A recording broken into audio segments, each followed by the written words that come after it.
It's time now for our BPU update, brought to you by the Coldwater Board of Public Utilities and the City of Coldwater. We've got Public Works Engineer Joel Parker with us, and today we're going to talk about the outage call management system. And, Joel, what can people expect, and what are you guys doing with this management system?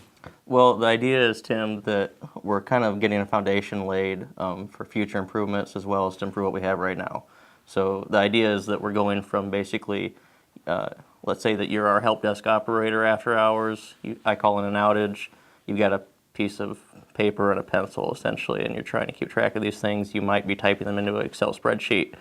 There's a lot of room for error anytime you have a person trying to record all of that, especially if there's a major outage. So what we're trying to do is make use of computers to be able to maybe record 30 simultaneous calls and do those accurately. And that also lets us have a record, and it lets that manpower do thinking instead of record recording, so they can think about how best to restore your power. Well, and I'm sure that anytime you have a power outage, it's not just one person calling. That's correct, and that's what we're trying to plan for.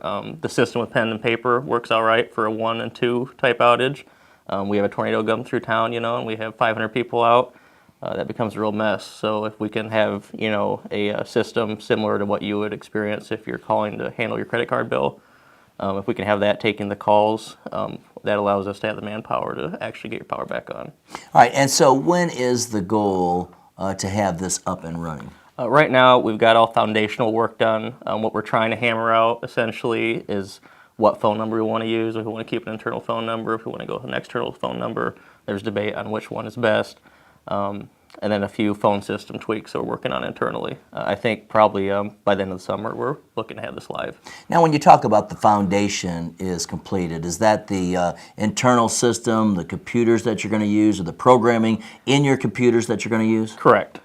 So the behind the scenes, the actual system that's going to take the calls, how it's going to route the calls, the kind of prompts it's going to give you, that is pretty much set. It's more of the front end work as far as you as a customer, what you're going to experience as you come into it, what phone number you're going to dial, and how it's going to get into our phone system, which we're currently improving. Now, will you be sending me information on how this works? We had talked a little bit about pamphlets. Is that what you're going to send out? That's right. We might do another one of these. We'll contact the press and we'll get the newspaper involved. We'll also be sending out pamphlets with bills. One of those things is that we're going to be pushing really hard to try to get customers to understand that the key to this system working efficiently is for their phone numbers in our record system to be accurate. So ideally, if you call in, the way the system's going to know you are you is by the phone number you have on record. Now, there's cases to take care of that if that's incorrect or you're calling from a different phone number, but ideally you put your cell phone, your home phone, or whatever it is, and the system automatically knows what address you're calling from. All right, so I can tie my cell phone to my address, because a lot of people have gone to strictly cell phones. Correct, and I'm one of those people. So my wife and I, we don't have a landline right now. We each have a cell phone. Our system currently allows for 2 phone numbers to be listed. So you have any of those 2 phone numbers in the system. Once this is live, you call in. The system automatically knows who you are. If you're calling from a neighbor's phone, that takes that into account. You can manually get around that, but it works the best if you have an accurate phone number in our system. What are some of the long-term benefits to this? Some of the long-term benefits, as well as the immediate benefits, are that we have a record of outages. Right now, it's real easy for those pieces of paper or that Excel spreadsheet to get lost or to not be in correct order, and that makes it hard to know if we're doing better or worse year to year. The computer, it never forgets, and so we can go back last year and see what was our average outage time, how many outages did we have, and what were the causes.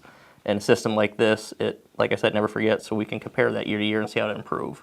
As well as the computer automatically does some of the basic thinking for us. So, for instance, your neighborhood's out. The guy on the phone might not make the connection that everyone calling is connected to the same transformer. This system will. Okay. This system will point out and say, you know what, you might want to check that transformer because everybody I just got a call from is on that same device. And then long-term record keeping too. Then you'll be able to say, okay, that device at some point needs change because we've had some interruption of service, whatever That's right. time. System planning. We might be able to do a better job of laying out a circuit if we see that that's failing over and over. And with a system like this, that becomes much more easy to do. Well, Joel, it sounds like a great system here, something that's coming again towards the end of summer. It'll go live. We'll get information out. We'll talk about it here on our show and, again, all the other media. So if people have questions right at this point in time, should they go to the website? Should they contact you? Or should they kind of wait until all the information is disseminated to them? The best would probably just to wait, because we're going to try to do as good a job as we can to get that information to them as it becomes available. If they're real curious, they can call our general customer support line. I believe that's 279-9531. You can ask the ladies up front at the desk. I think they have a general understanding, but again, the fine details are being hammered out. Okay. Talking about the outage call management system with the City of Coldwater and the Coldwater Board of Public Utilities, Public Works Engineer Joel Parker has been our guest. Joel, thanks for being with us. Thank you, Tim. All right. You're watching Our Community. We got more coming up. Stay with us.